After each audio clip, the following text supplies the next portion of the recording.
Hello everyone, How to Make Games here, and welcome to episode 7 of How to Program in C++. In this episode, we are going to be working on pointers. So as you remember from the earlier episodes, every single variable you declare is given a memory location.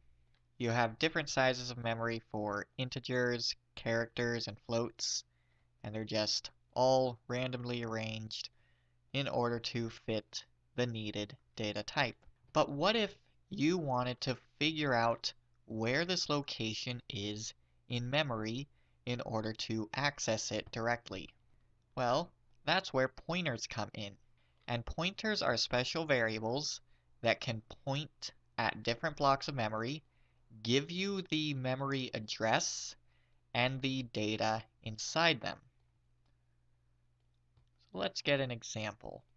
So for this example, I'm going to declare an integer and just set it to some value. The next thing I want to do is declare a pointer, which is done by using the same data type and then star and then a name for your pointer. So let's name it int pointer.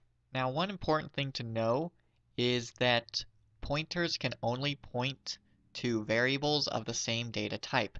So this here is an integer pointer, and it can only point towards other integers. So I want this integer pointer to give me the address of n. So what I would say is int ptr equals ampersand, which is address of, and the n. So now I'm just going to show you that integer pointer is looking into the address of our variable n. So cout address of n, and then our variable, and I want to cout int pointer, and then int pointer. So if I were to build and run, oh right.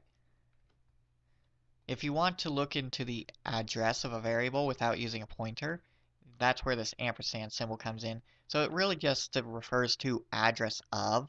So this is saying my pointer goes to the address of the n variable.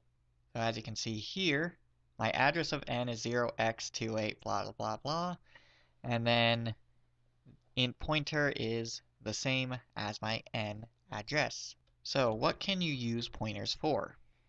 Well, you can modify the value that the pointer is pointing at by using the dereference operator, which is the star. If I were to say star int pointer is equal to 5, and then cout value of n, you'll see that it should be 5, which it is. So let me just to show you in GIMP exactly what's going on here. I declare some variable named n. So I get this block of memory with the value that variable stores. Let's just say 3.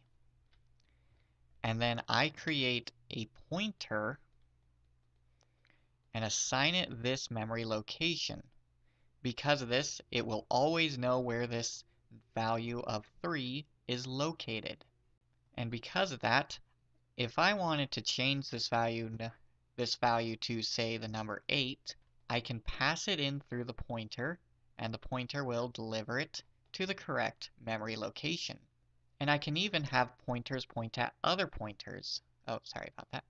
So if I have a second pointer, and it has to be the same data type, and have it point towards this pointer, and I want to pass in the number 13, I do basically the same thing.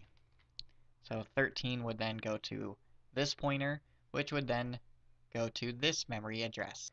So you're probably wondering, why would you want to set a pointer to a memory address rather than just modifying the variable directly? Well, until you get to higher level programming like dynamic memory management and doing node-based data structures, where you would have a node with some value pointing towards another node with another value and so on.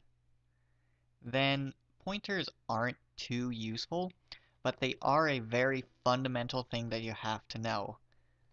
We're not going to be using them too much outside of arrays, and that's because it's kind of pointless to have a pointer point towards one number, but it's easier to show what pointers do through examples like this.